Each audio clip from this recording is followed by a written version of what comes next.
Ngorongoro crater has been called Africa's 8th wonder of the world. It has the continent's highest density of big game. Surrounding the crater is a vast conservation area where Maasai people and their cattle share the landscape with those animals. So what is incredibly striking to me with the people living here is their capacity to live with the environment. It's very rare that you see that. Like often in the Western world, we rarely live with nature. We want to control it, and here you don't aim to control it so much here, you aim to live with it. Standing at this intersection of human and wildlife coexistence is Ingela Jansson. With compassion, patience and skill, her Kope Lion project is there to help it all work. Oftentimes, not on a daily, but certainly a few times per week, that we hear of attacks on livestock directly by predators, and occasionally lions as well, having a direct effect on people's livelihood. From Australian-based Duma Safaris, friend and photographer Bobby-Jo Vial has become a huge supporter of the project. I have a major girl crush on her. She's so inspiring. I just love that she really cares about the community and the people that are affected by that lion conflict. It's great that I can help her spread the word of Kope Lion. To protect their families and livestock, the Maasai have viewed lions as a mortal enemy. Ritual killings are now banned, but it's very hard to say that you can't kill the lion that just killed your cow. Jombi Kavuyo is one of the country's best guides. It is a battle in Africa where you have wildlife. When there's community around, there's always a conflict of either lions and human. I've seen it working well when the local community get educated how to come with it. Masanje, Royman, Kisyombe and Altapai once saw lions as their nemesis. Now they've turned from lion hunters to lion protectors. The Maasai word is ilchikuti. In place of spears are radio antennas. These men are the priceless eyes and ears in the communities, the educators and the wise go-betweens when negotiation is necessary. This cow we already depend in order to sell it, then they get money in order to send my younger brother at school. And here's the issue, literally laid out before us. A family has lost a prized cow. A lion has a potential target on its back. The most likely attacker on it is the lion.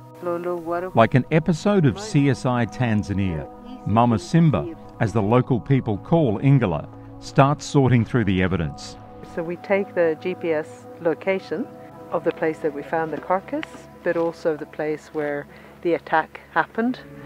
Ingela always walks the high wire, listening, understanding. African people are very real and genuine people, especially the Maasai who Ingela works with, and you can see it on their faces. The most important thing is there should be more of a, even for us as guides, we become inspirational to the local community that, you have a young guy growing up and want to be a guide like me, and, through education. So there's still much that has to be done, of which is not, it doesn't have to come outside, it has to be us. As that, for example, coming from the village of Maasai, I have really inspired so many young boys to be guides and, waiters, porters, and, they see the direct income coming out of it. Yeah, so what we're hoping to trial is a conservation incentive-based system whereby the communities would gain direct benefit based on the number of lions on their land. So increasing lion numbers would mean increasing benefits to the communities. She doesn't have the easiest life, the easiest living. Sometimes she sleeps in her car. She's driving around, and it's not a luxurious job. And I think a lot of people think research and hanging out with lions every day is luxurious and fun, but no, it can be very challenging. For all parties, the science is critical. From lion movements to their hunting patterns, the more they know, the better the outcomes. At a distance is the lion that we call Ngubukasi, the hard-working. He's got a GPS collar, and that's why I can see it's him from this far.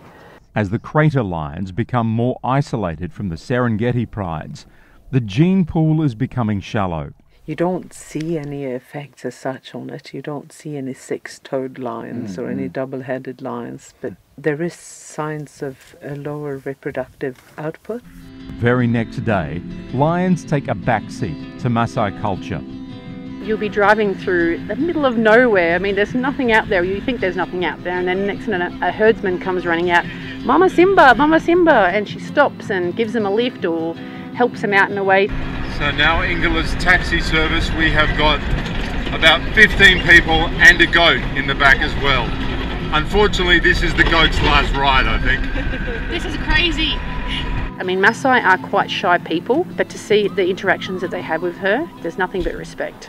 At the village of Umoti, we're immersed in the spellbinding rhythms of a Maasai ceremony. Seeing a place where the traditions are still so alive was an eye-opener to me, because I'd never worked with communities. I didn't have any experience of what it would take to build up the trust and relationship with communities, especially a community that only had a lot of suspicion and distrust of authorities and conservation organizations. So it took a number of years to get it started. You know, it comes to its peak points when you come to celebrations like that. Amid the celebrations, our goat was respectfully eaten. The talk was about warriors, cattle, marriage, and later, reflection. There was at one point in the project, things were getting too tough, and I was starting to doubt whether we'd be able to carry this forward. And I was quite seriously thinking that, no, I can't do this. And coming down to the crater, driving around there, when I wrote down the things that I really wanted to do in life, it all aligned with what I was already doing. Near the beautiful Ndutu Lodge in the Serengeti, our last day is with the Marsh Pride. All 28 of them. Ndutu is a key player here, and everyone wins with the cooperation. It's amazing that, the lions are knowing now how to coexist with humans. They are majestic. If you look at all these plains, you wish that, there should have been a lion here.